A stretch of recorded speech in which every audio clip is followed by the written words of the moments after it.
right, so we're live. For those of you that have been waiting, I'm sorry. We had a lot of things to discuss. Now we're here, so... I'm just kidding. Alex Jones.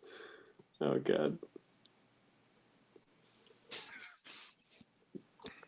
You do that impression so well. It's weird. I actually just listened to it. I've never listened to it before, like me doing it, and yeah, it was pretty decent. I just was listening to the one where he asked that transvestite out on a date. Oh, Jesus. I haven't been keeping up with him. I've been busy doing other shit. That's like, yeah, one of his newest episodes. God. Was it like legit or?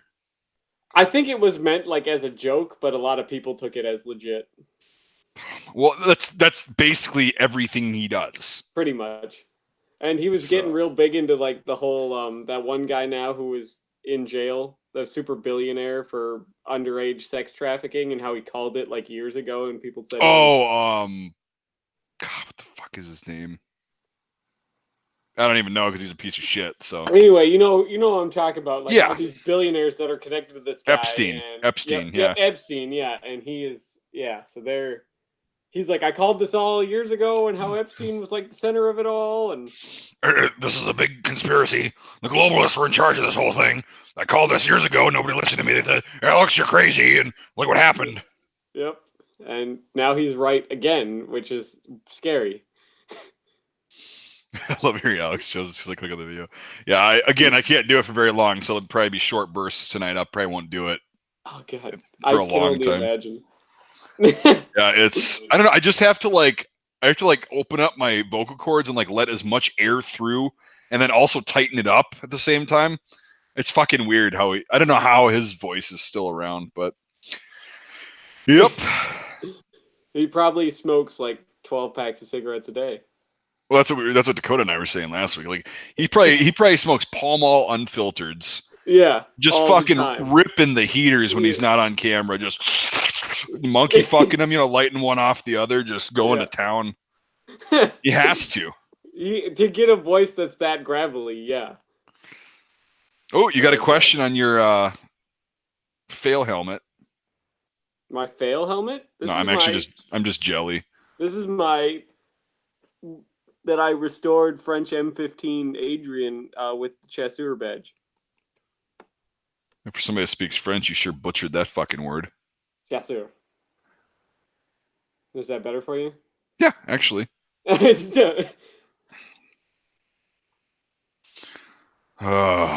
favorite French units are the light infantry units. Yeah, they've kicked ass. Like I was saying when you were over here, like I ended up getting one of those the Chasseur berets. Yeah, I got one right here. Yeah, well, mine's packed away in a fucking box, but yeah, and they actually wear it to the left, which makes sense. Like you shoot usually right-handed. Most people shoot right-handed, yeah. Right. Yeah, yeah. Well, they also invented the beret, so they're not weird about it, but right. They really haven't changed that much in over 100 years. No. So it's pretty cool. And I like the French style too, because they're kind of rigid. They're not floppy. Exactly. They hold their shape. They're not shitty. Like, well, I don't think they shave them like the U.S. people do. Like, no, we were always told to shave them down. Quality wool. Yeah, exactly. Because ours was like Paulian wool. Yeah. I don't think I could find my fucking beret if you said, "Hey, I'll give you $1,000 if you could find it within the next 3 hours." Don't think I could do that. It's packed away so far fucking somewhere that, ugh. Yeah, I still have to get the badge for mine, but yeah, this is in the correct iron blue. Oh, crates in the house. We got $1 Canadian, so we got about 25 cents so far. On our way. That's right. So, yeah, I like how the light infantry units, they never went to Horizon Blue. A lot of people don't know that. Even to this day, they're all the way up until World War II when they adopted the olive. They were in the iron blue still. Yeah, but that actually works. It's a darker color. For what their combat style is, it's actually not a terrible idea. No, it's like, so the iron blue and gold were their colors. Yep. Oh, God. There they are. I found my fucking nail clippers. Of course, I know a bunch of you are going to be like, oh, wouldn't be a live stream without nail clippers. And it isn't. Like, I don't know why. If I have like a fucking nail that's sharp and poking my fingers, I have to cut it. Like there's no I no just cut mine the exceptions. other day too, because doing the work that I do, if I don't stay on top of that, I'll fucking tear one of my fingernails off. What's my opinion on the surplus market? I made an extensive video on that. That's very popular. Well, actually, it's not really popular. I just made it a couple weeks You've made ago. multiple videos on that. I've made videos on that even.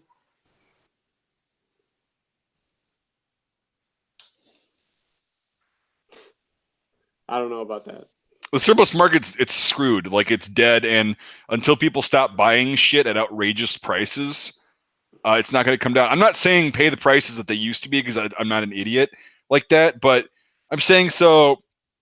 If a Mosin Nagant was $80 in 2012, reasonably, I could see somebody paying 120 to 125 bucks for it, given they're whatever, they're not as prevalent as they were because people bought them. But I don't think people should be paying triple that price. Like it just doesn't go along with inflation. And there was millions of those made, like millions of those. They're just sitting everywhere in the world. They're not that great of a rifle. Like you can get pissy all you want. They're not like that great. And somehow people are paying like $350, $400 for like a standard like 43 Chev's refurb because gotta get my surplus. It's like, well, you're not gonna get a return on your investment. Say they come in with these rifles and they're selling them to wholesalers to wholesalers for 150 bucks, and they're selling it to the retailers for 200, and you're paying 250, and that's the standard gold, the gold standard for like the next 15 years. Yeah, you overpaid, definitely. Good luck losing money on that. And the thing is, like, a lot of people who got so late into like because that's what everybody wants in military collecting. They want the guns first, all right. And everybody who got into the gun collecting too late, like after everything started to fucking go downhill in like 2004, a lot of all that was left for really cheap for people that are like just turned 18 and have a dead-end job was the Mosin. And now they have been collecting Mosins. And that's why the Mosins are going up in price. And the thing is, ammo prices have stagnated, but gun prices keep going up, which means people are buying guns to collect and not to shoot. Right. Well, and surplus ammo isn't really coming in that much anymore. I mean, there's like little batches, but again, not that long ago, you could get a crate of 7.6254, 1980s production Soviet shit or it was Ukrainian, but for 160 bucks. And now a can is going to run you 175, which I'm not going to fucking pay. Like I stocked up. I've got enough. I bought a bunch of crates when I was out on a trip with a friend, and I bought a bunch of crates of that because I foresaw this, and I was like, I just don't want to fucking pay $80. I'm not going to buy them to sell and make money. I just don't want to pay the $200 I'm just a fucking buy them can. To sit on. Right, and they're mine. Like I use them for target shooting, but I saw this coming, and I'm like, shit, here we go. Like this is going to be the last chance to get cheap surplus ammo, and now non-corrosives cheaper in most cases than commercial non-corrosive ammo is cheaper than the surplus corrosive stuff. So it's like, yeah, if you're smart, it takes less work to clean non-corrosive shit. You don't got to run water through the bore. You just clean it normally. I mean, I'm lazy, so that kind of shit matters. But no, I'd rather just buy non-corrosive commercial ammo. It'll function about the same. Most of the shit's made in Russia still.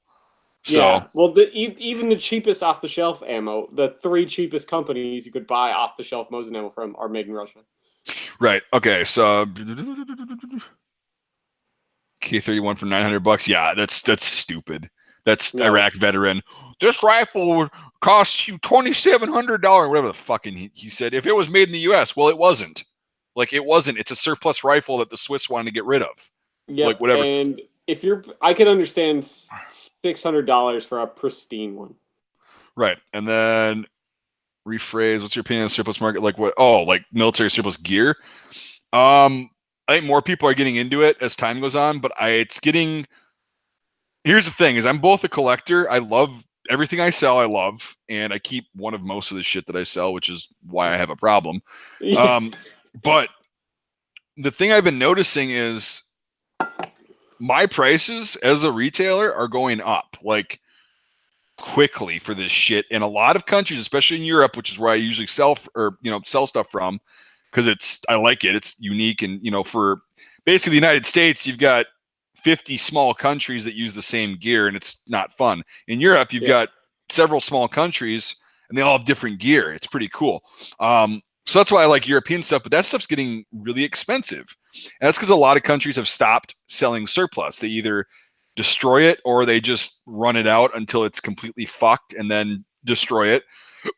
But I don't know why. I think some of it has to do with like, it's a PR thing, because in the Ukrainian, we'll call it the war that happened there a few years ago, it's still going on.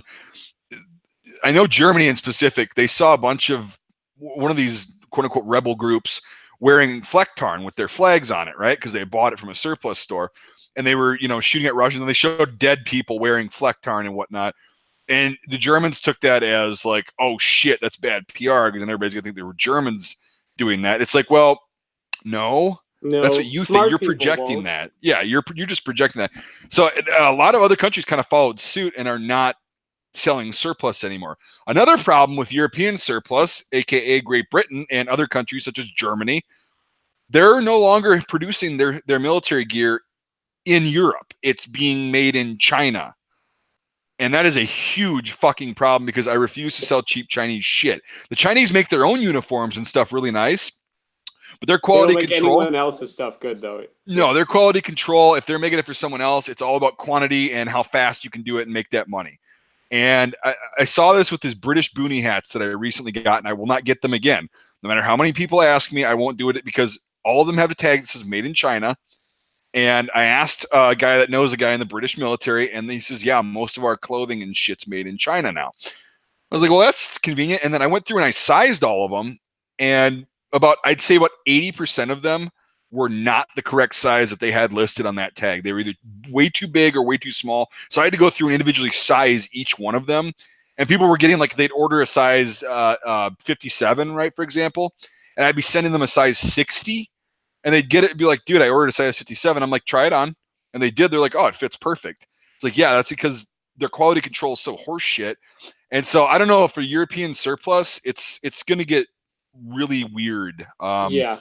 I'm gonna keep finding cool shit. I'm not giving up, because again, this is what I do. I love this. This is a hobby and my passion. Exactly. But it's just it's going to be shifting of where we can get surplus from. And yeah, Poland still makes their gear in Poland. Polish shit's really hard to get as well, because they use their stuff. But little hint. Oh yeah, thanks, Crate. I was on a rant here, didn't see that. A little hint. It might behoove you to watch my shop and sign up for the newsletter in the next couple weeks, specifically if you like Polish Pantera camo. Just throwing that out there. Yeah. So, Polish but anyway, camo works great. It's fantastic. Oh, dude, and their shit's made really well. Like, they put the money and the effort into their military, and that it reflects on their gear. And they've got some of the. Poland doesn't fucking care about anybody other than Poland. That's how it should be. Yeah. In that scenario, it needs to be like that. They know what it's like to be fist fucked by greater powers for years on end, decades on end, and they're not going to have that shit anymore. And I don't fucking blame them. That's why they're putting their money into their military. And that's, I think, my favorite European surplus stuff, except for Czechoslovakian and Czech and Slovakian surplus. So before the breakup, after, my two favorite countries that have surplus are Czechoslovakia and the two countries after that, and Poland. I think they make the best stuff. It looks cool. It works. It's actually great. Older German stuff was good too. Mm-hmm. But now the recent shit, since about 2009, 2010, their quality control is kind of not what it used to be. They started having all their shit outsourced to Pakistan, China. Yeah, it's all these developing countries, because they're not the same. Yeah. Even Pakistan's the United economy. States and Canada, have you seen their new uniforms? They're fucking made in what's that country in Central America? Bangladesh? Honduras. Honduras is making all the uniforms now. Bangladesh is in Central America, is it? No. Wow, Bangladesh is in Asia. Yeah, it's by India. Okay, yeah, that's right. Yeah. So it's made in Honduras? Yeah.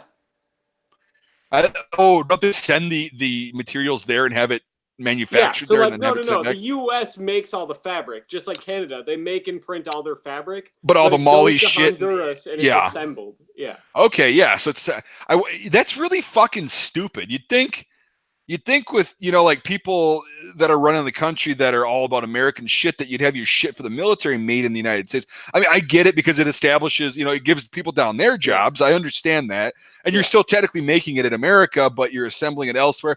Why they're doing that, I don't know. But well, it skirts around the Berry Amendment, and the U.S. can do it for cheaper. Yeah, I suppose, but still, what? I don't know. Yeah. Another reason why like the surplus market is dying, and unfortunately, I believe the surplus market will come around just after the next giant war. Yeah. Because all that this is going to do, all this outsourcing and all this getting rid of gear and not having a surplus of gear, the next time any one of these countries actually has to like fight, they're gonna get hamstrung by that. Yeah. So this is the first time in the world where that's happened. And this is also the first time in the world where we've had no major nations fighting for this length of time in the world. Literally, the last time major nations fought was in World War II. Yeah. And no, I agree with what Stalin said, the guy on here, that it's not dying, it's just changing. I think changing. surplus firearms are dying because everything basically from the 60s on in every developed country is going to be select fire. We don't allow that shit in here, so all the receivers have to be cut. Yeah, you can have parts kits and whatever, it's the closest thing you can get, but again, that shit's getting super expensive and it just sucks. So yeah, yeah, almost all of the under like shirts and stuff and everything for the U.S. and Canadian military both are made in Honduras.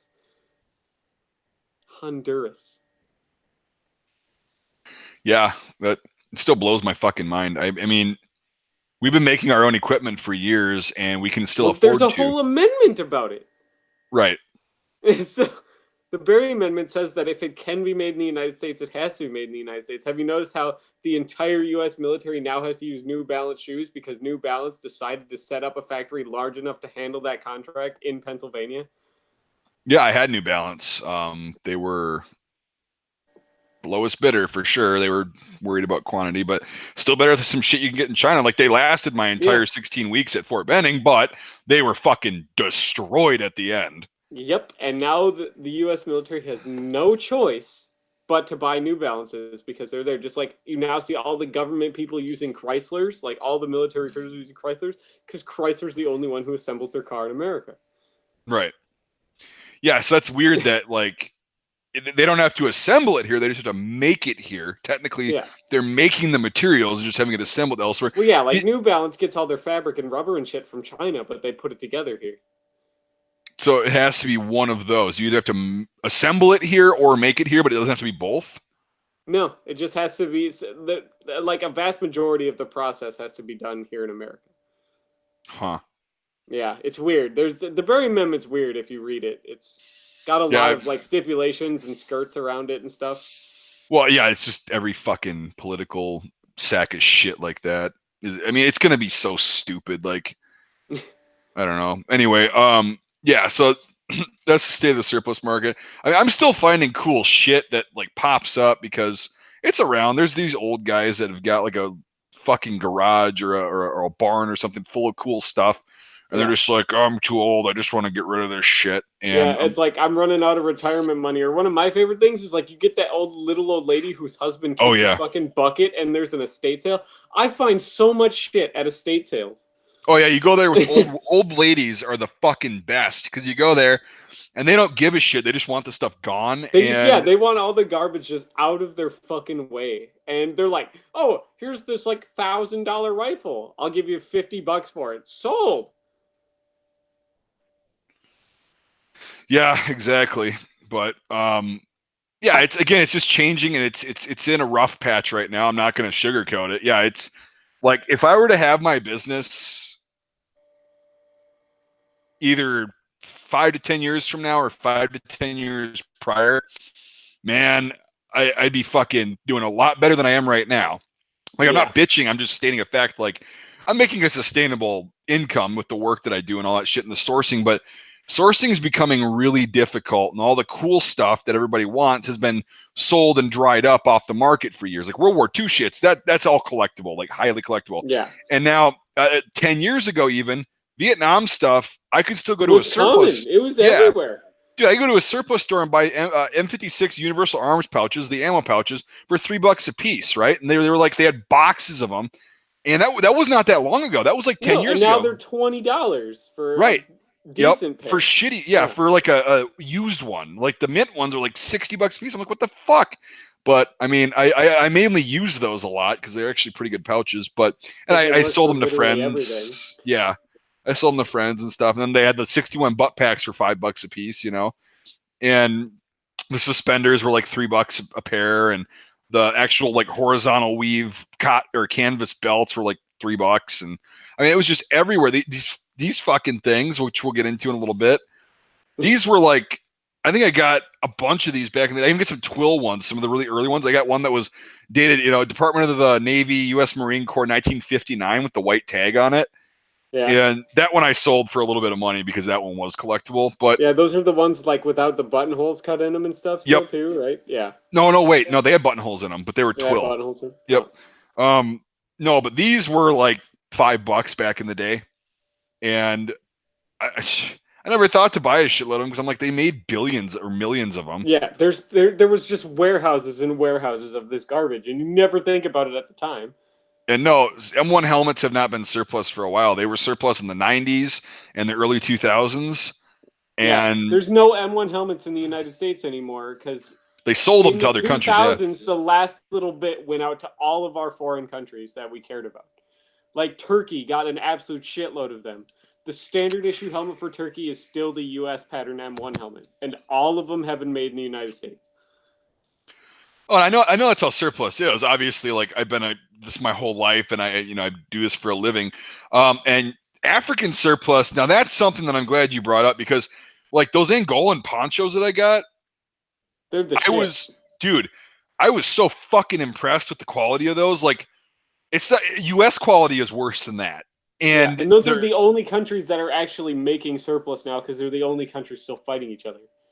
well, right, and they've got a little bit of money. Like I mean, Africa was using European, or they still are. They're still using Yeah. European surplus. They're using fucking French M51 helmets. I see modern soldiers wearing them. Yep. And what's cool is like the countries that are kind of more developed are making their own stuff and they're making it well. And so, yeah, I really hope that African surplus starts pouring in. I was really happy to get those ponchos, and I still have them, and I think I can get more. They sell really quick though, so if you guys want one of those, you should probably go grab one on the site. Yeah, And I'm we not just used saying one that. during the downpour when Mike was moving. We just tried one out, and they're awesome. Yeah, they're super nice. They're about the same size as the U.S. ones, but Yeah. they're a lot If one thicker. of you guys bought them, I had a question that Mike can ask. Does a U.S. poncho liner button into it? Because I don't know if the buttons line up. I have not tried it. So maybe one So of these guys has one on hand, and they could try it out. I'd like to know. yeah, see somebody bought them. It so Bedso GJT. Have you tried putting an American poncho liner, like snapping one in to the Angolan one that you bought? And then Sturmtrupp Austrian surplus is not dried up. It's just getting a lot slower. Yeah, only if you want M75 field shirts. What do you mean? That's what the surplus you can get, pretty much. Oh, I know. I can get the field shirts. I can get the pants. I can get the rucksacks, the belts. It's just weird that nobody buys this shit. Like it sits for a long time. Nobody knows what So, it is. I love Austrian stuff. Austrian stuff's the shit. oh yeah, it's amazing.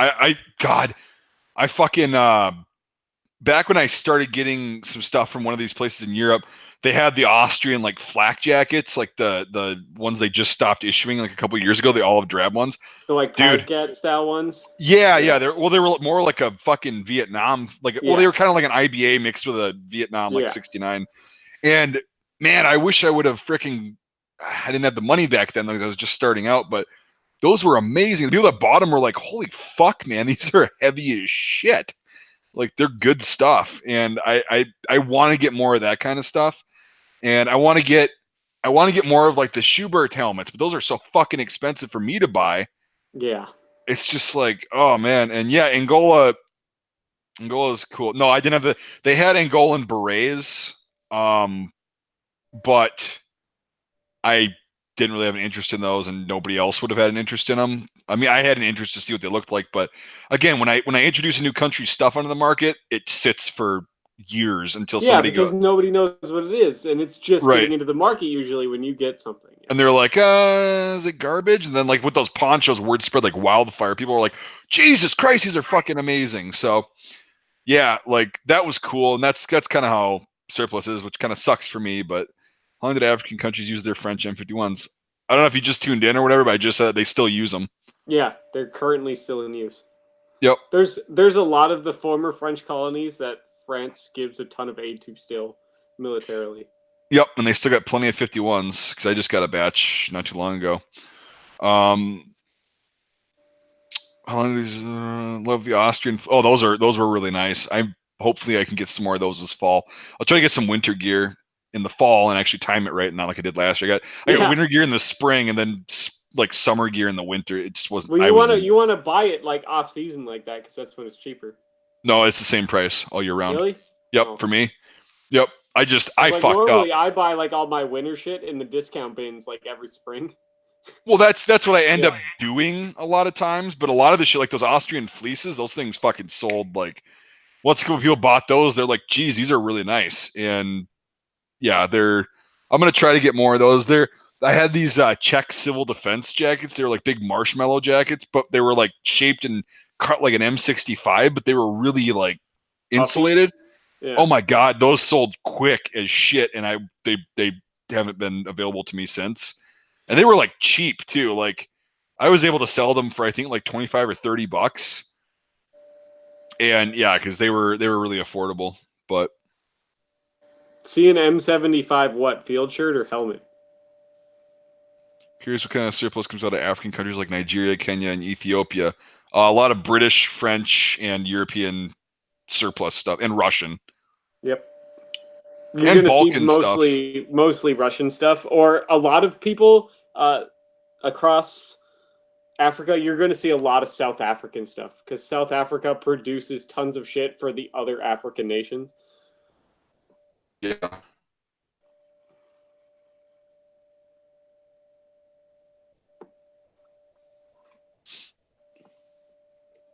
Oh, I don't have an M75 in here, but Devin does.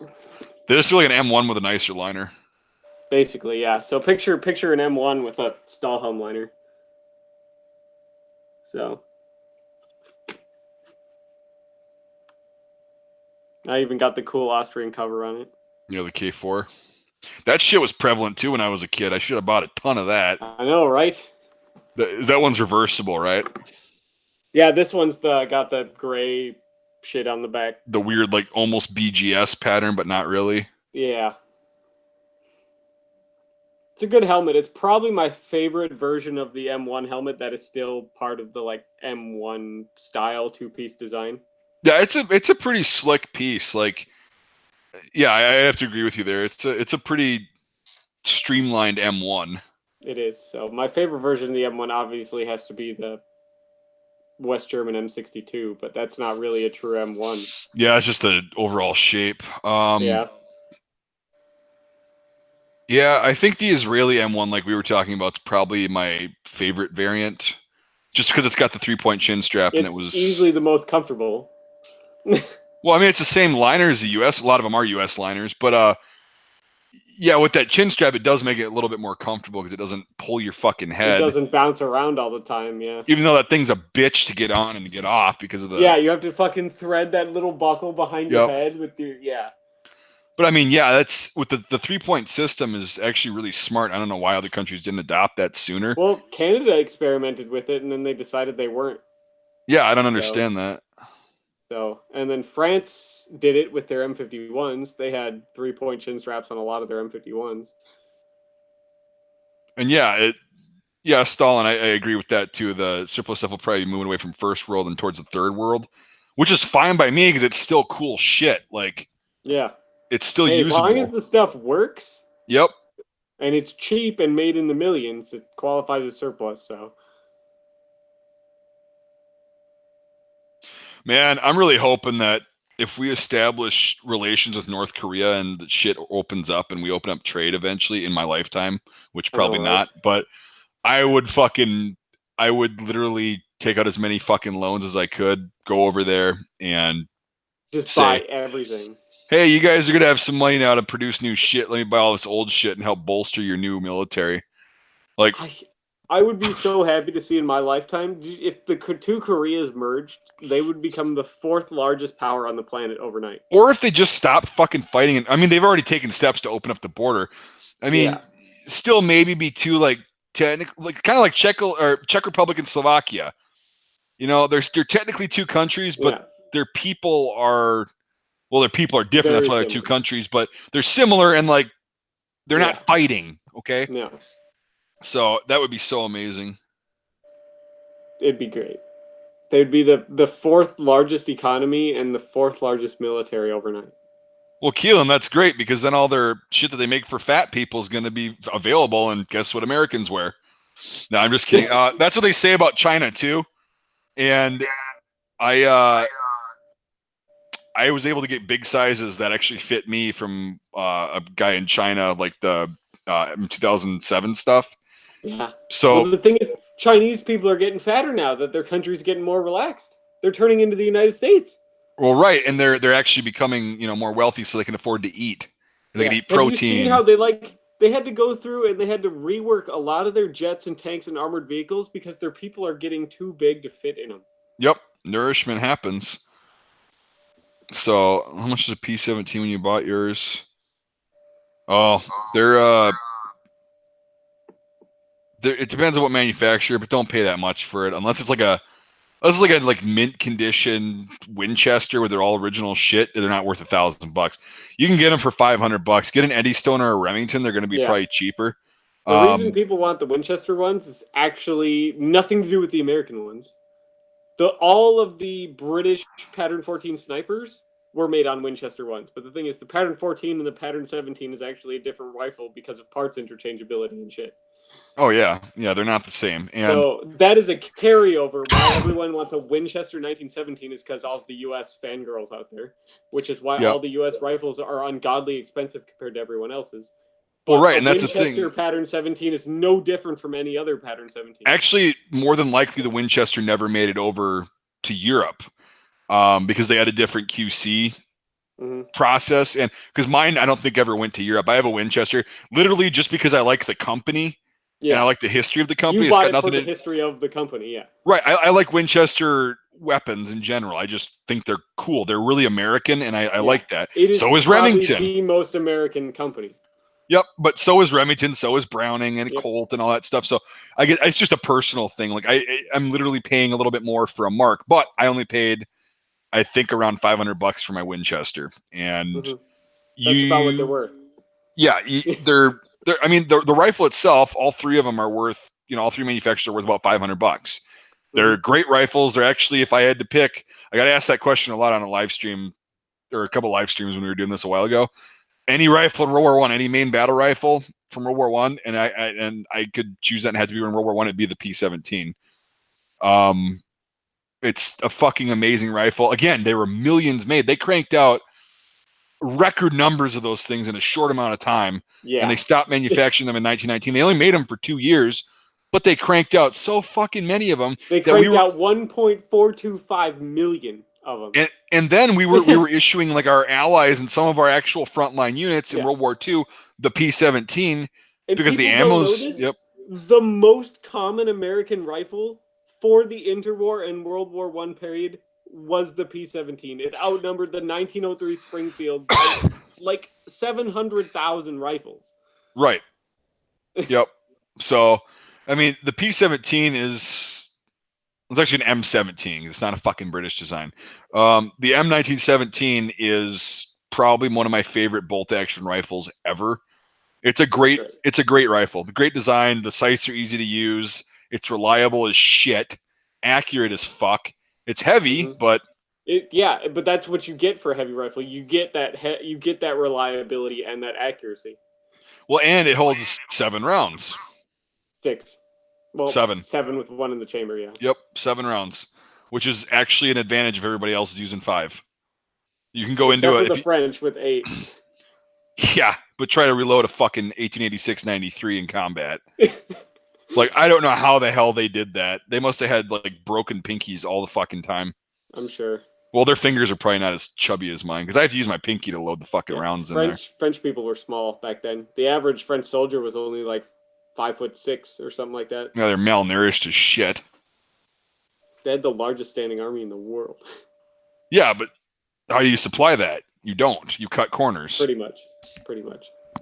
That's why they had their standard service rifle was 40 years old when the war happened. Right. Yeah. And they came out with the Berthier, which was way outdated by the time that fucking thing came to fruition.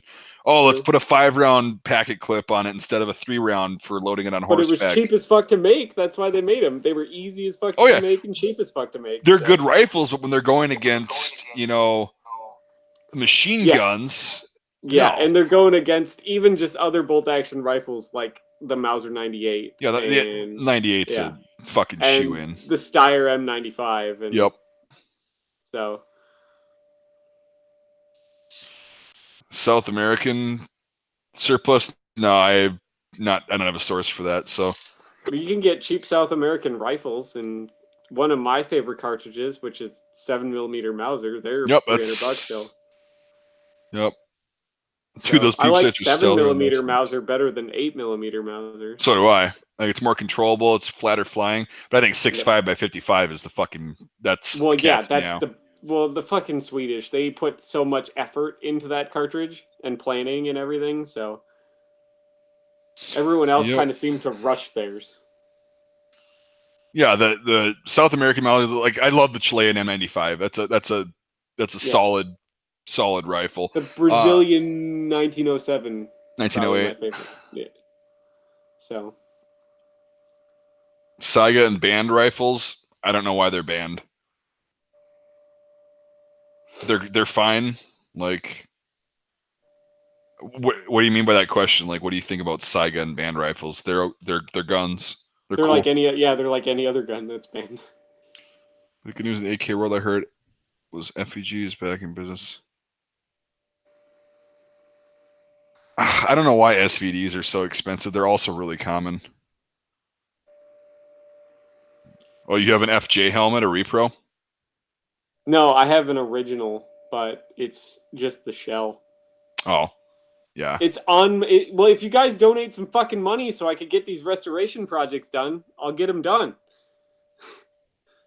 There's a little tab. Everyone was begging me to get a donations link, and then I finally put one up, and I've had like 4 people donate money. Granted, like 3 of those 4 people have given me a really, really generous amount of money, but I've given you moral support. You have. Well, you've actually given me a lot. Yeah, Mike. This whole channel would have started without you.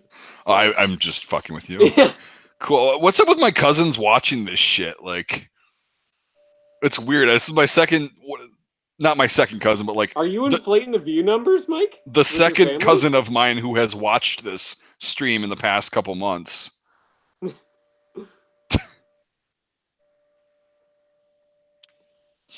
You ever see the Argentine cavalry and engineers carving? Yeah, those are pretty solid little rifles too.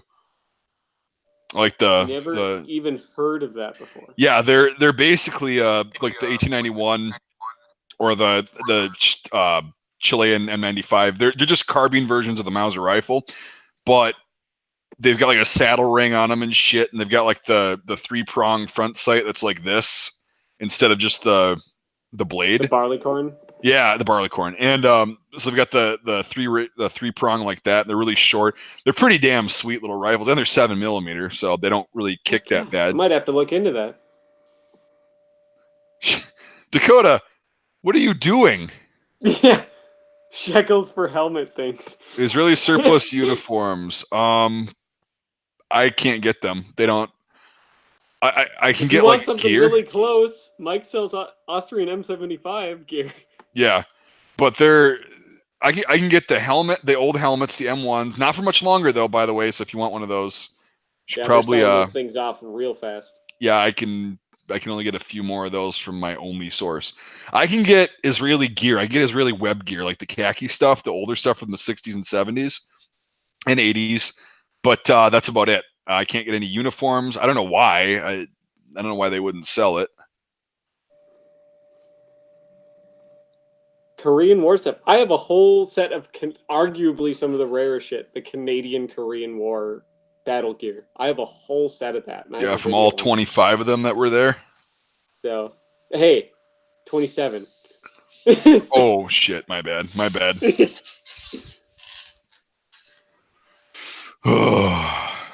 Bored at work? I'm just bored at work, dude. Oh bother! I lost my tail again.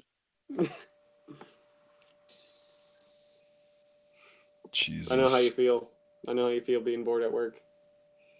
My boss said he was going to come up and visit me today, and he didn't. Probably because I called him a retard over the phone quite too many times. So You, sir, are an ass. pretty much, I had to like call him on so much of his bullshit. He's been doing the job for 2 weeks. I'm surprised he could wipe. There's not an exact number on how many Israeli M1s, Maria, but there's an exact number on how many I can get after I'm currently sold out, and that number is dwindling every day. Yeah, that's the thing about surplus. There's less and less and less of it every day, so it's kind of an investment. So, oh, somebody just sent me $1 on my donation. Any tab. chances of getting the airborne SSH 40s in the store? I have them. The SSH 4060. Yep. I've got them up on the site right now. Dakotah is working the night shift at Chippendales. Are you shitting me? He doesn't work at Chippendales. He probably works at Don't put him down like that. The He's greasy snake pit, or like the dirty taint or some shit. That's what a club that he would work at would be called.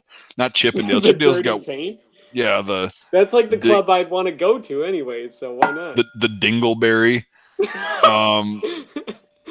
Would I reload surplus rounds? Depends on what they were. If they were damn primed, I have reloaded surplus rounds. HXP 303 ammo from Greece is really good shit. Of course, that's gone too now. HXP 30.6. Yeah, I'm really looking for like that rifle I was telling you about, the Greek rifle. Arguably the best service rifle of World War I, the Mannlicher Schonauer 1903 for Greece. Nice. I want one so bad. Yeah, I've been after one for a while, but I don't want to fucking have another caliber that's obscure as shit to reload for. Fair. Which is more rarer. Oh, I can't let that one go, but I'm gonna have to. I'm gonna actually just calm down, look past that, and just answer this question normally. A normal Springfield trapdoor or a Springfield trapdoor carbine. Carbines are usually going to be more rare in any given case. True, but there's also a lot of fakes out there. Finding an unmolested matching probably long rifle is probably the rarest at this point. No, finding an unmolested original carbine is going to be the rarest. Okay, true, yeah.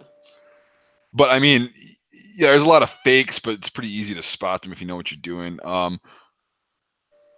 Here's the thing, with stories like that, I know it's your great grandpa and shit, but a lot of those guys got those rifles later on, and a lot of them were sporterized and cut down. A lot of people say, oh, my grandpa brought this back from the war, and it's like an 1891 Argentine Mauser that's cut down, and they're like, it's a rare carbine, it's a German Mauser and shit. So it's like, I take those stories with a grain of salt. Have it inspected. If it's real, that's cool. Yep. But be very weary of that, because yeah, they are rare and they do bring a hefty premium. So the Ross actually came in today. Didn't get a chance to pick it up. I'll pick it up sometime here next week. So what Greek surplus blankets? I hear the fact that I missed that deal. You're gonna get some blankets in soon. No, the only blankets I can get are repro blankets, because nobody wants to pay actual money for a real wool blanket, and real ones are getting very hard to get. That's right. I have a lot of real wool blankets, like a huge collection of them, and I could start doing videos on them if you guys want. But I've literally got like 90 different surplus wool blankets, and they are very expensive. Oh yeah, the VZ52. The other way I'd get that rifle is if I had a VZ52 57, the ones that were converted to 7.6239, because of the 7.62 being so hard to get. And if you do get it, like Robert says, it's a lot of click bangs, and half of it just won't go. So that's the only reason I don't have one. I think they're a freaking sweet rifle. But yeah, that's just it.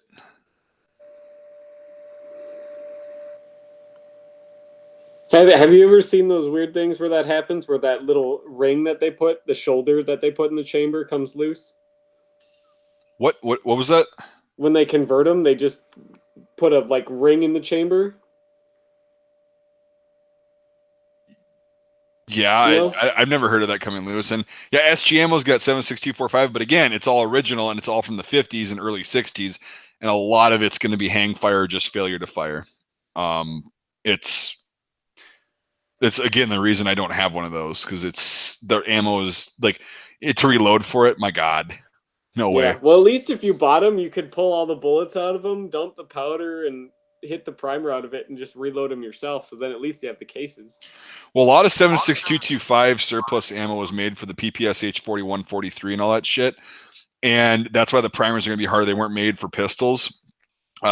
Minus the Czechoslovakian stuff that came on clips that was supposed to be made for the CZ52, but and yeah, SG ammo, that's where I get a lot of my ammo. In fact, I get about 95% of my ammo from there. Good prices, good people, and I've never had a problem. So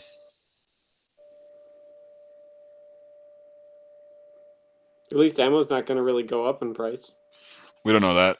They can go up in price tomorrow. That's what sucks, because it's all political, and Yeah. all the politicians have to say is that they're gonna do this or do that, and you get a bunch of fear mongering assholes getting on YouTube going, "You gotta buy all the fucking ammo you could possibly get. They're gonna take your True. ammo."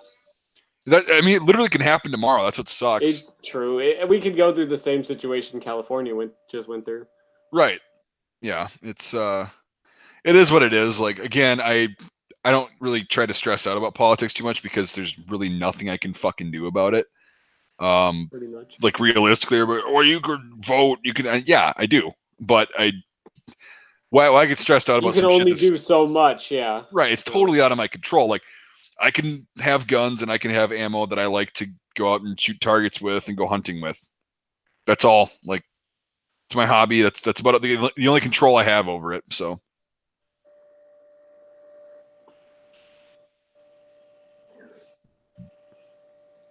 An FN49, yeah, that's again on my list too. I'd want to get one in 30-06 because it's a sweet, or 8mm, but more 30-06 is less hard to find like ammo for. And I'd want one of the AG40, ones that went to South America in 7mm. yeah, that'd be a sweet one. But again, that ammo sucks to get. True. But 7mm, great. Oh yeah.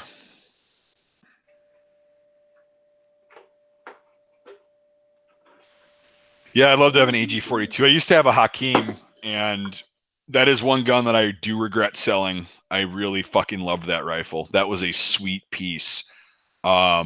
Which is basically the Egyptian version of the AG42 and 8mm. But yeah, I'd love to have an AG42, but I'll settle for my M96. That's a beast of a rifle as The it is. M96 is arguably one of the best bolt guns ever made. Yeah, I think that and the Persian M98 29s, which are actually Czech M98s. Yeah. I think those two Mauser rifles are the best. Yeah. You're going to be hard pressed to find, a better Mauser.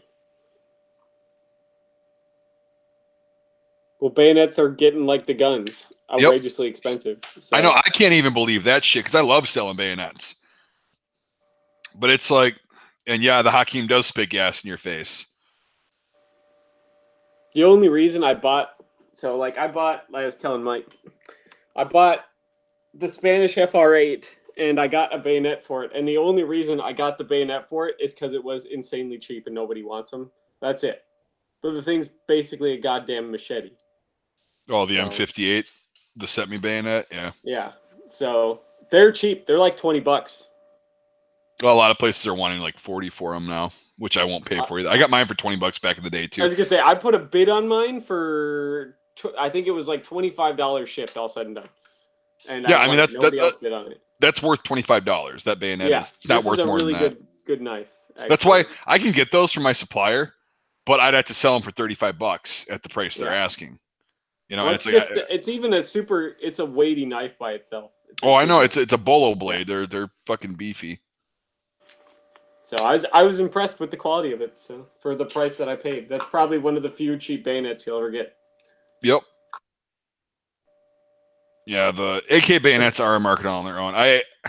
Yeah. Here's the thing. I love the cheap fucking Romanian ones that you can cut wires with, beat the shit out of, and they're great utility knives. I had a bunch of the Polish Type 2s that were really good a while back, and yeah, I have one of those in the Jeep still for just a utility tool.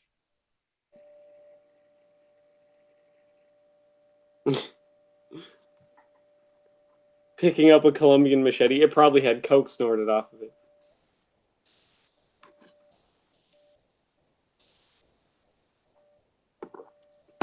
You okay over there? Your phone was getting pretty big there. So yeah, like you had a level of disdain going on there that I hadn't seen. No, I was just questioning. Questioning why somebody breaking into your house? Yeah. You're gonna have to SKS them there.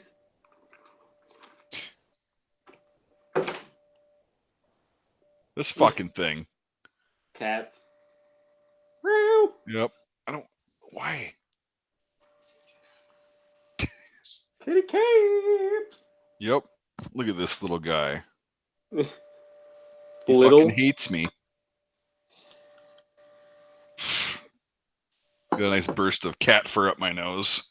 Well, that's what the internet likes. The internet loves cats. Oh, that was worth it. I'm all mismatched like greasy. surplus isn't bad, especially when it comes to firearms. As long as it still fires reliably and reasonably accurate, what does it matter?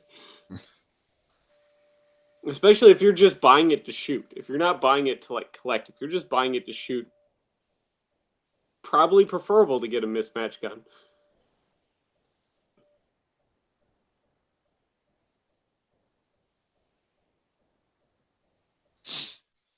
Ugh.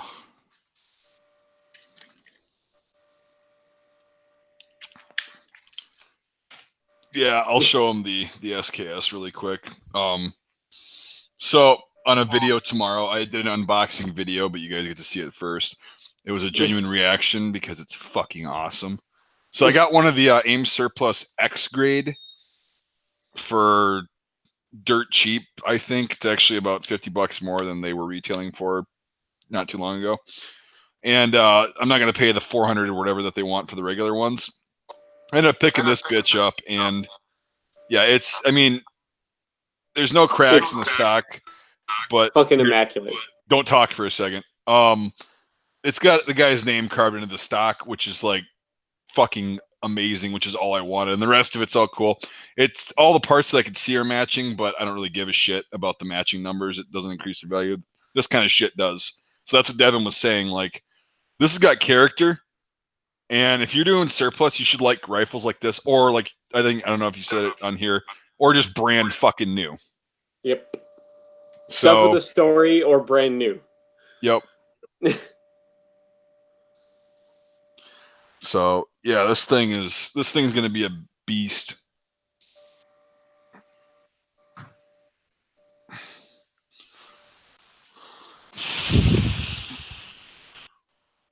No, I'm not gonna. I don't have any World War I guns here. Like, I'm still moving my shit in. So. Yeah, and I have a Ross currently sitting at the gun store. Just didn't get it.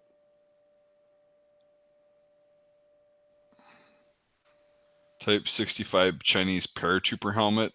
To know they were made of plastic.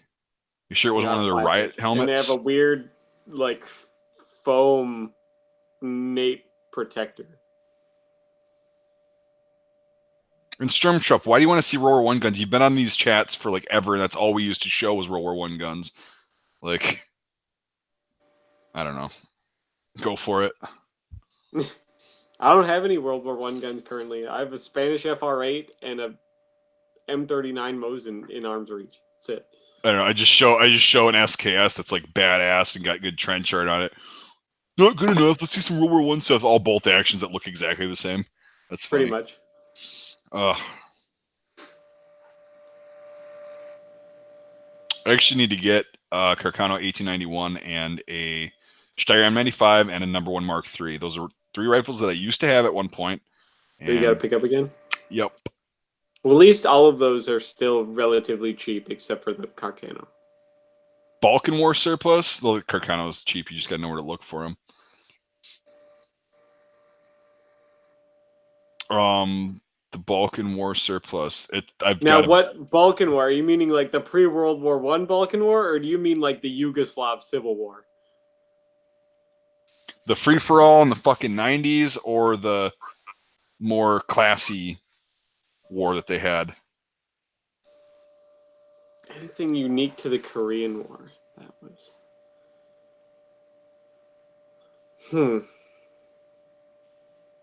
Well, most of the stuff on the North Korean side was Chinese. Most of the stuff on the South Korean side was American. But some countries brought a lot of stuff that you only saw used in that conflict, like the Canadian Pattern 51 gear, and there's some other countries. There was a lot of countries that were there that had gear that was like post World War II that was never used in a conflict after that, because a lot of those countries didn't participate in Vietnam. So you just got to do your homework, shop around a bit.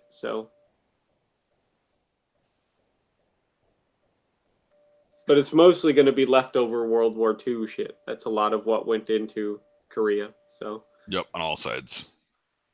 So Yugo Civil War 90s. Yeah, I've got a ton of it on my site. Like, I've got the helmets, I've got the Panzerfaust 57 sights. And it's some of the coolest shit too, because it's from a time when most of us were alive, because they're still fighting about that to an extent over there. Yeah, they are. If the UN pulled out, they would be at each other's throats.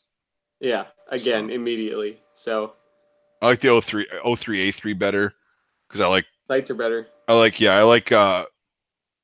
short eye relief sights. I like having the sights, the rear sight in the back of the receiver, and it's a ghost ring, which I know that there's a aperture on the 1903, but I don't like long eye relief sights on a rifle. Yeah, I want as much sight radius as possible as somebody that's an accuracy shooter. Getting the front sight and the rear sight as far apart as possible on the rifle helps with that. So yep.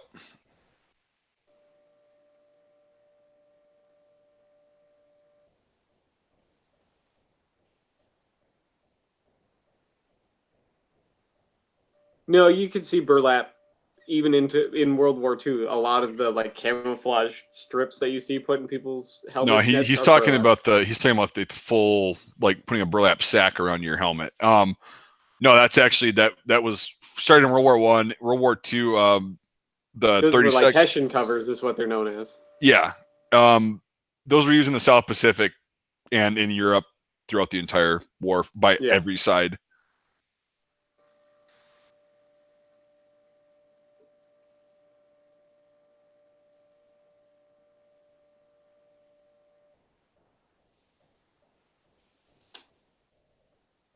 Should go buy a Finnish Carcano, Mike.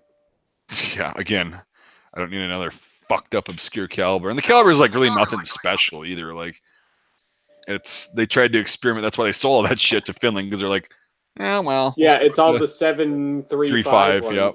Yeah. And it's just a weird concept, and they figured out really quick that having two calibers for the same weapons, the logistics of that is a fucking nightmare. I don't know how Finland even held out in that war as long as they did with all the different fucking garbage they were fielding. Well, the majority of like the Carcanos and shit were sent to reserve troops and like rear echelon troops. Yeah. But their frontline troops were mainly using shit that they could take ammo off the Russians and use, like 7.6254, and then was it the 2830 or the 28 or the 27? One of the models is like 7.62 by 53. Yeah, it was 53.5. 0.5, so that they could use the Soviet shit, but the Soviets couldn't use their shit or whatever. That was the concept, at least. Yeah. Well, the thing is, it was just because in the interwar, Finland made their own ammo because they were like, well, the Russian stuff isn't as good. Basically, even when they updated their Mosin, they were like, it's not good. We're going to make it the best possible. And then once they made the best possible rifle in the M27, they were like, what's really holding us back now is the ammo. So they made their own ammo, which is, 7.625, Yeah, 7.62 by by 53 and a 53.5. half. Yep. Yeah, Yep. and so it was a little bit larger, a little bit heavier to get better performance out of that. Yeah, those are the rifle. D barrel marked ones or whatever. So So a wartime SSH 40, like a 45 or before, you're looking, if it's in really good shape, you're looking at like $150. If it's in kind of like used shape, more around 100, and if it's trashed, you're looking at like 50, 60. yeah, battlefield relics are like 50, 60. So Yeah, that's what I mean by trash, like fucked, not wearable. yeah, I love my M39. It's one of my favorite rifles, and I love it because it's a super nice rifle that is way overbuilt, and ammo's cheap for it. Mosin ammo is some of the cheapest ammo. If I just want to go out for like a weekend of shooting, I can pick up 5 boxes of ammo for like $50. When I buy antique guns with modern calibers, what do you mean by that? Does he mean like when you go buy like a Henry 1860 pattern rifle, but instead of being in 44 short rim fire, he means like it'll just be in like 45 cold? Is that what you mean? I don't know. We'll have him explain.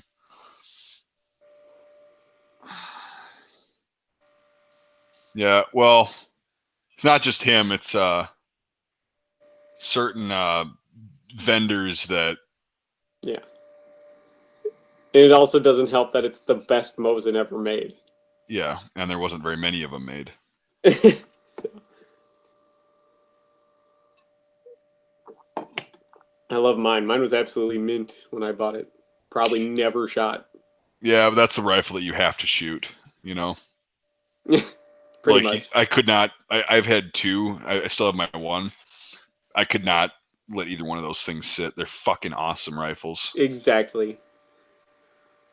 Put 30 me out put six. go to my video and or whatever. Go to one of my videos and whatever. Go to that video and make me put a comment to make me an offer on the Swiss M36, and I'll give you the smaller one, the size 57 one. 30 If out you give me six a if you give me conversion. a reasonable price on it. All right, so I'm letting you decide the price. A reasonable deal, and I'm gonna have to ship it to you too. So I don't think. Yeah, I'm not gonna answer that. Okay, let's be in great condition. I'm not sure the caliber. I have to bring my caliper next time. If they're okay, I'll just say if Robert B.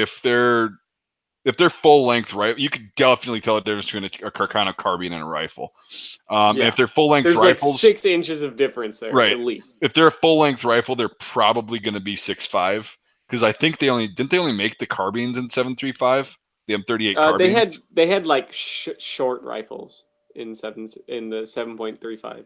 That's what I mean. Like the Yeah, short, they there's the didn't make M38 long. TS, and yeah, Yeah, they didn't make long rifles in 7.35. Soviets have helmet covers for their steel helmets. I don't know. No, not an official one. They had the weird like 2 color amoeba pattern, but those were really only issued to assault troops and snipers in World War II.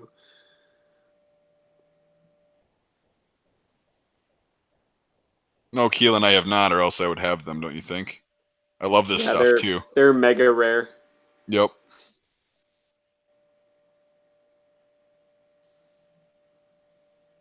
Yeah, I mean, if I can get this shit, I definitely will. But it was rare enough that I could get the pants.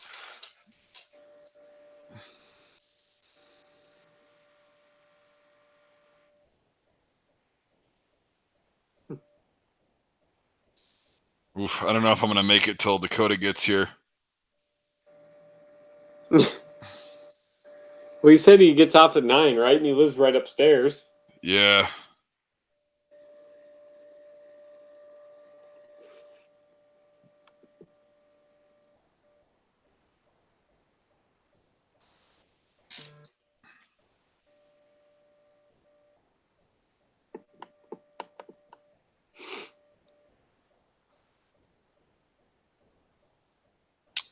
Yeah, most Soviet surplus comes from Ukraine and Belarus.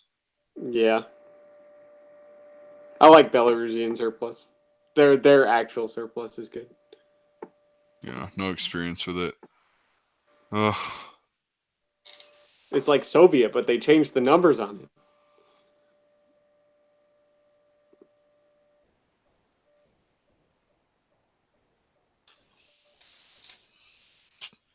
We have a trade ban with Russia on certain items. Yeah, weapons being one of them, and shit ammo. like that. Yeah. Well. Yeah. No, all the Russian ammo we get from comes from like Ukraine or from or like Poland. It Yeah, don't they comes sell through it those to? countries. Don't they sell it to them technically, and then they sell it to us? Yeah, basically, because So Russia fucking dumb. still runs Eastern Europe behind the shadows for the most part. So Yeah.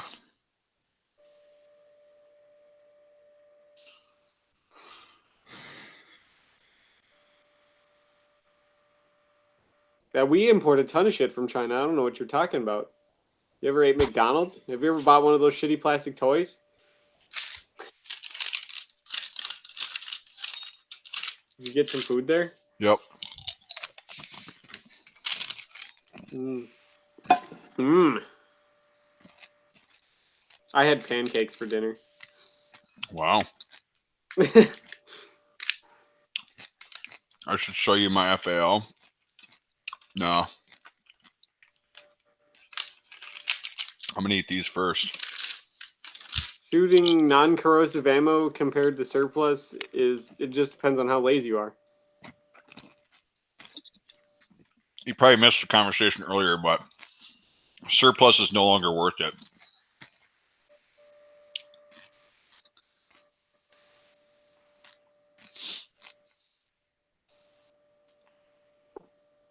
Yeah, we can't get any shine. I got a helmet project that I just got done restoring. It's an M15 Adrian light infantry chasseur. So I like pancakes. I could eat pancakes all the time, every meal. But really, you just use it as a vehicle to guzzle down fucking gallons of maple syrup. Basically, yeah, because I can't. I look weird if I drink maple syrup just out of the bottle, so I have to eat a lot of pancakes. Oh my god. You know what I want to do sometime? Like if I ever decide to go back to a city, because I fucking hate cities. I want to get like a mayonnaise jar that's used up, clean it out really well, and fill it with vanilla pudding. And just like And eat it. go like sit on a train or a bus or something and just go like watch people like throw up and fucking freak out and like, Yeah, what the it's fuck? like that lady at the gym who took one of those Hershey's chocolate syrup bottles and filled it up with water to use as her like gym bottle. So, That's oh a good god, one. that is a good one.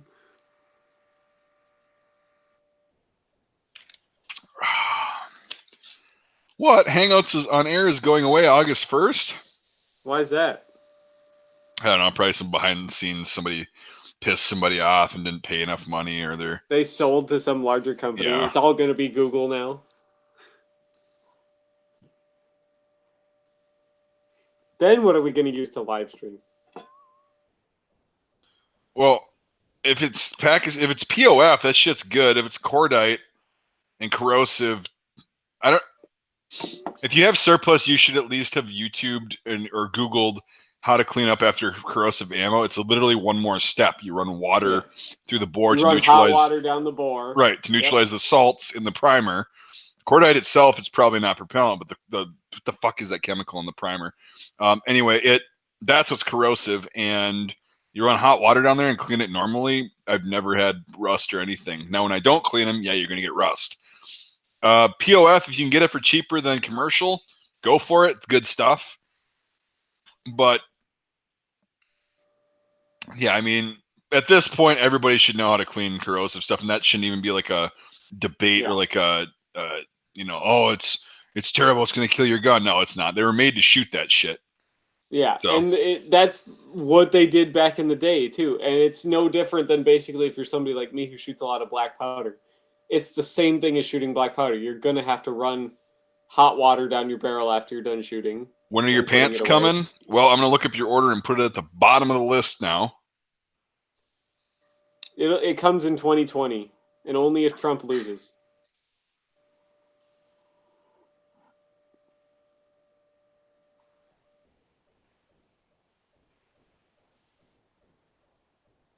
Well, mayonnaise is good, so some people will eat straight mayonnaise. I personally don't like it that much, but I know some people who would. William, why would you ask me that when you have tracking info and it says in transit? Like, It's come out of on, Mike's man. hands. It's out of Mike's hands. It'll get there when it gets there. Yeah, it was sent. This guy and I used to eat straight mayonnaise in high school. For future reference, William, if you want your stuff faster, don't use UPS because I'm out in the middle of nowhere and they have to come and pick my shit up. And I wait till I usually have more than one package because it costs me money. So if you Postal want, service is the way to go. yeah, just it's faster and it's actually cheaper too in a lot of cases. So.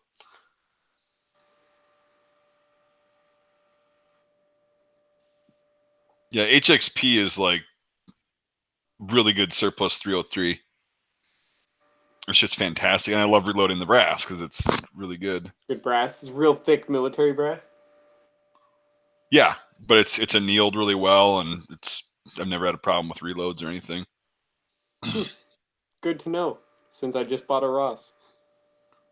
Yeah, HXP is a good surplus. Well, if you guys donate some money, I'll go buy some of it. So Yeah, far, good luck. I've got a whole $1 from Anon. We're well on our way. I don't know. FedEx I don't deal with because of that fact. UPS, I've actually had them lose packages, and that really sucks. They're just like, no, we'll see if it shows up. And yeah, UPS loses a lot of shit. And then Postal Service, I think I haven't had any packages lost. I've had 2 that got diverted and went to another place, which is also what UPS does. And they showed up like 3 days after they were supposed to. Yeah. They always find them, it seems like. The only reason I like FedEx is because they're one of the few places that will not delay your shipping time if you're shipping alcohol, ammunition, or food. That's about all that FedEx is good for, is if you're shipping alcohol, ammunition, or food. Well, and hazmat shit like gunpowder and black powder and shit. Yeah. They're one of the few carriers that will actually do that without any fuss. So, but for just like everyday shit, like a pair of pants or something, hell no. I definitely. The post office is the way to go. Yep. Yeah.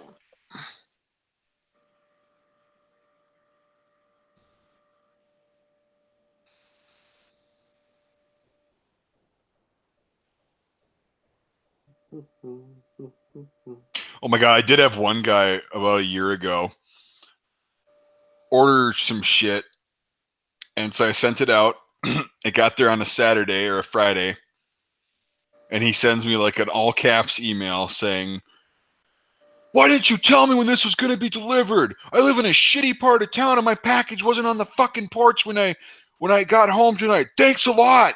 And I'm like, well, stop living in a shitty neighborhood. Well, it's not Mike's fault. You didn't leave me a note, and it's like I don't control how fucking long it takes after it leaves my possession. Like I don't have a crystal ball. It says, it's going to arrive at your porch. And also, he doesn't fucking tell your mailman where to leave your shit. Oh, I like the fact that you're not going to make a PayPal account. They can suck a Taco Tuesday fueled fart straight out of my fucking ass, but I have to use them for the time being. Yeah, I'll go ahead and give that to Devin. We usually split the live chat shit anyway. So that means we're up to like after YouTube takes their 40%, yeah, 45% cut. That means we're up to like what, $8 each. Yep, looks like it. Let's see. So we got 10, 11, 5, 16, 17, 18. So 28 with this. So yeah, we got about $8 each, which is fucking more than we had when we started. True. The worst customer experiences I've had with my company, I just told you one of them. Yeah. I don't know, when somebody is an asshole to me, because that does happen a lot, and they just start freaking out and they're just, threatening me, I just give them their money back and I tell them to fuck off and never buy from me again. And I had one guy contact the Better Business Bureau because he had like a million excuses of why things were fucked up and he wasn't happy, blah, blah. Ended up working that out, but that sucked in the meantime. He called the Better Business Bureau. Oh yeah. Yeah. That was an ordeal, but No, I've had some pretty fucking bad experiences with people, and I just tell them not to buy, and then if they order something, I have them on a list, and then I'll just cancel their order and tell them to not buy. Once you get on that list, you're not getting off. I don't just put that people. I don't just put people on that list. Like For no you have to do reason. You have something. to be pretty bad to. Oh yeah, I think there's only like out of the thousands of people that I've dealt with in the past 5 years or whatever, there's 8 people on that list, and they know who they are, and they're fucking assholes, and they're just people that can never be pleased. They keep trying to buy from you? Yep, and they were screaming every fucking time they ordered. I a couple of them I was like, I got a bad feeling about this one. Like it's the past 3 sucked, and I've learned you get one shot. And it's in the way, like if you have a problem, because sometimes I do fuck up. Like I get that, and things happen, and I'm not perfect. It's life, and I've owned up to that, and I go, oh shit, But here's the thing: is the emails that I get, they aren't like these asshole tirades. They just go, hey, got this. You either sent me the wrong thing, the wrong size, like completely, or it arrived damaged because whatever. Those are 3 scenarios where I'm like, oh shit, that is my fault. Like I totally fucked that up. I'll take the hit. I'll just send you out a new thing. You don't got to worry about sending the thing back. If you want to, that's fine. But it's people that if you email me and you're a total dick about it, you'll probably get your money back, but I'm going to tell you to go somewhere else because as a small business owner, I have that right. You have the ability to do that. Yep. And that privilege, really, it really is. Because working for somebody else, you can't do that. But yeah, it is what it is. But the Mark 7 shooting test, oh my God. Stay tuned for the Mark 7 shot. No, I don't own Mike's Military Shop on eBay UK. My name is not even Mike's Military on eBay because I don't sell on there anymore for my business because it fucking sucks. Yeah, eBay sucks. Dealing with assholes, actually. eBay was the worst. Dealing with people that are trying to scam me. I had one guy from Canada, actually, a few years ago. That pissed me off. He was 99% of the people from Canada, 98 or 97% of the people from Canada I deal with are cool, and they just buy their shit, get fucked on shipping because... Yeah, because they get hosed because they check everything at the fucking border. Yeah. Well, it's like geographically they live like 100 miles from me, but anyway. So I feel bad for him. The most fucking back-asswards way to get there. Yeah. But anyway, so this guy ordered I used to sell Italian M33 helmets, and I had a shitload of them at one point, and he bought like 10 or 11 of them, and I was like, "Fuck yeah, it's a big sale," and it was pretty cool, and I shipped them out. Well, he opens up a claim and says that they're all the wrong size and that they're all not what they're post-war M33s, which I clearly labeled them as. I'm like, these have the canvas chin straps, the Z-shaped stitching on the liner, and post-war paint, right? Clearly labeled and all that shit. So anyway, my ass was covered, but I had to call eBay and say, hey, this guy's trying to fuck me out of like several $100s, right?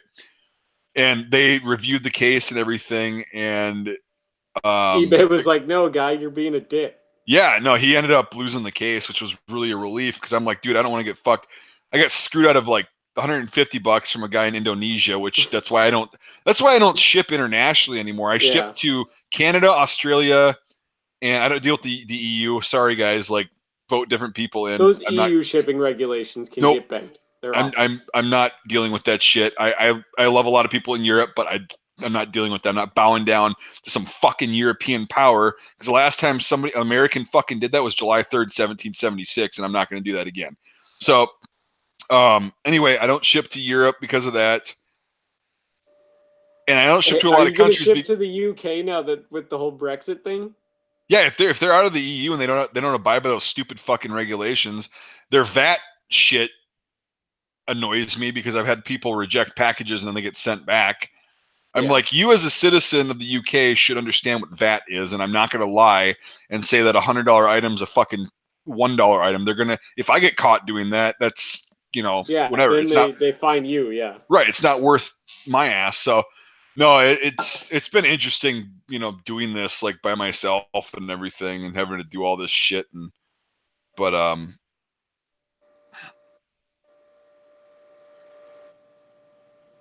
I can't have screwed Mike. I don't even own an M33. Crate lives 13 hours from me. Yeah. But I'm literally like Well, I'm actually more than 100 miles from the Canadian border, but it's not that far. It's like, yeah. No, I haven't done any training at Fort Dix. I used to sell on eBay. Yeah, I just had a shitty deal on eBay with people. Like, I sold somebody an M3765 helmet, a Swedish one. He's like, "This is the updated version. I was expecting the 37." I'm like, "It says in the fucking title 3765. The picture shows the Riddell style lining system with the canvas chin strap." And apparently, yeah, that was my last straw on eBay. I'm like, you know what? I'm done. And yeah, it was just annoying. And then Amazon does the same shit. Customer, Yep. I don't like this item. I want to return it. I'm like, what? You got exactly what you ordered. Like, it was a $4 item. Now it's going to cost me more to pay for it to be shipped back. I'm like, just take your fucking money and run. You know? Mm-hmm. I sell some stuff on eBay every now and then to like, basically it's to get funds for the channel. I've got something up now. It's like I was telling you, the super rare late Vietnam variable ground troop vest. There's a mint condition one on eBay. Nobody knows what it is. A lot of stuff that I'm selling, nobody knows what it is, or they give me a stupid fucking low ball offer. That's why I stopped doing the low offer thing years ago, because it was like, would you sell your house for 10% of what you were asking? Yeah. Like, would you sell your car for that? Would you sell anything for that? No. So I'm like, it's not just insulting, it's just dumb. Like, Yeah. you're Like, an I got idiot. this vest up. It's mint condition. They didn't make many of them. It literally, like, not a single mark on the whole vest. Right. I've got pictures of it, like, in the field up there and everything. I got the whole description. I got the, like, year it was made and the whole thing. I'm like, $150 plus $20 shipping and handling. So that's $170 total for a mint condition, rare, Yeah, I know what they are. Vietnam War vest. That's a good price. Yeah. Yeah, and nobody's interested. Well, yeah, you also, yeah, it's tough. I mean, just be patient. You'll find somebody, as soon as they see that, they're gonna be like, "Oh fuck yeah." So yeah, but yeah, it's just eBay's a really tough thing, especially with all their fucking rules. mm-hmm. And then PayPal now, my account is still frozen from 3 weeks ago or whatever. So you think they'd get on that a little faster? Yeah, you'd think. Because it's not like they can just take your money if you don't use it anymore. Well, right, and that's the thing, is I actually disabled it as a payment option on my website, which I know a lot of people don't like, but there's a reason for that. Like, if I don't have them as a payment option, they can't freeze my account. Fair.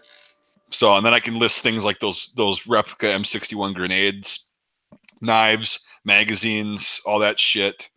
I mean, I could fucking sell guns if I wanted to, as long as Shopify didn't find out about it. Because you don't buy guns with PayPal and just label it antique? I have. Yeah. A long time ago, but yeah.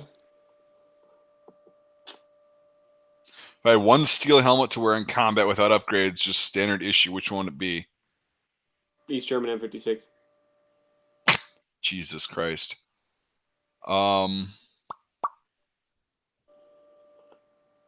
the Romanian penis helm.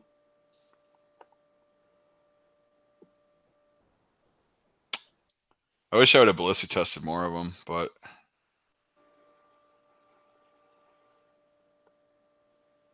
I don't know. I wish I would have ballistic tested the SSH-68, because that would probably be a good choice. Probably actually a Bulgarian M1936. Yeah, it's a pretty good helmet. Yep. Which one, though? A, B, or C? I've only tested an A, so A.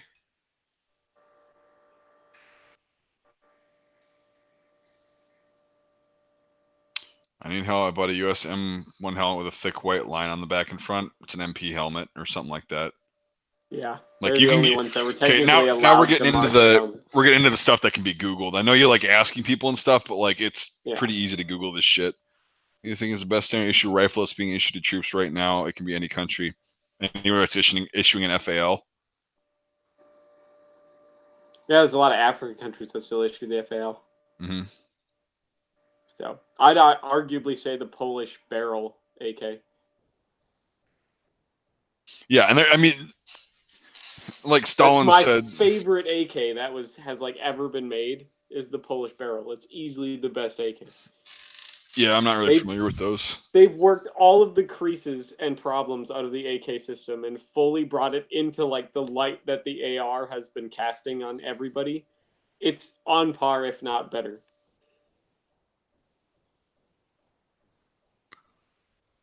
Great.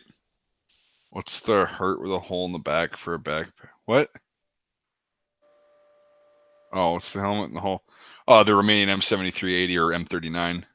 And yeah, no, that's the one with the hole. Yeah, No, the Danish M23's got one, right? Yeah. Yeah. So there's actually a lot of countries that did that, and that's so that way when you're out like marching or you're not actually fighting, you don't. A helmet's awkward to like store and carry, and it doesn't fit in bags or anything nice. So that way you can just route a strap through there and hook it right to your bag. Well, there weren't a lot of helmets that had holes. A couple of them had like brackets that you could weave it through, like the Hungarian M38. But yeah. I mean, like most on the back of them of my CG634, what I used to do is like you could undo that same thing with like my Pazgats. It's a modification I do. I just took a 1-inch nylon strap and I sewed a clasp hook onto it. Yep. It was about a 2-inch long strap, just enough to go from that back screw and up, so I could hook it around the cat eye band when I was wearing it, so it didn't like dangle and slap down. There's a lot of Mark 7s. You could just take your helmet off and clip it. Yeah, there's a lot of Mark 7s that I've gotten that have that done to them.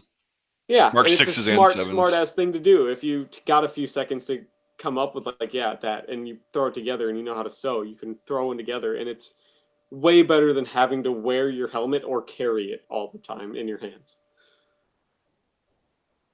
If I could have any helmet without worry about its cost, which one would it be? A Danish M1923 would be really fucking nice right about now. I'd like the helmet that Richard the Lionheart wore, because then I could sell it for like $1 billion. So. Oh, I was just gonna say, Stalin, that GK80s and all that shit I haven't tested ballistically, so I was just going with ones that I have. And yeah, the 36 did pretty well, and the shape's pretty nice. I wish I could get some Danish M84. Yeah, me too. And I'm really getting tired of that. I get emails about it daily. It's like, again, if I could get it, I would. Like, there's stuff that I'm getting in the next couple weeks. Polish Pantera WZ93. Here we go again, the conspiracy. If I could get Danish M84, I would. They don't sell it. They don't sell the surplus. No. They sell like some of the gear and stuff, but they don't sell their uniforms. Sell the uniforms. They junk all those. So. Yeah. So. If you ever had a helmet with mold, yes. Oh God, yeah, I've got a bunch of them. So.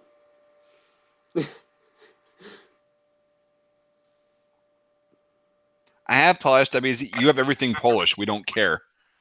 But for everybody that's watching, this kid has been on here for years watching us, and all he does is, I have this, I have that, if you talk about anything Polish. So I'm just giving him shit.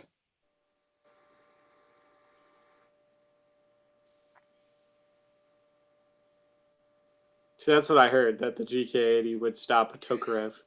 Yeah, we'll see. Like, we're gonna go out and test one, and if it's the Chinese government just saying that to, bloviate and kind of give. Well, I don't think they really care about working the fucking stats up on their fucking outdated steel helmet. They care about everything like that.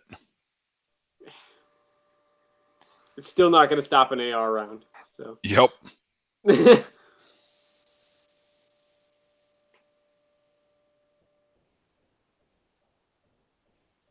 All right, you guys can. We got to get going. So, yeah, it's getting a little bit late and a bit of a long day. So has Devin. Yeah, it's been, and it's. I can't know if you've been able to see, but I have to not have the air conditioning on in my 3rd floor apartment. It's 90 degrees out, so I'm getting progressively more red and shiny as this stream went on. Like a wet apple. Pretty much, it's hot as fucking here. All right, well, thanks for watching, everybody. Dakotah will be on next week. He had some shit come up, so not a big deal. Yeah, we'll see you on the next video. If you want to be super nice and help out, I'd very much appreciate a donation. I could use it pretty bad right now. Yeah, He wants to get his Ross rifle. That's right. All right. Thanks for donating, Crate. Well, I'll see you next week.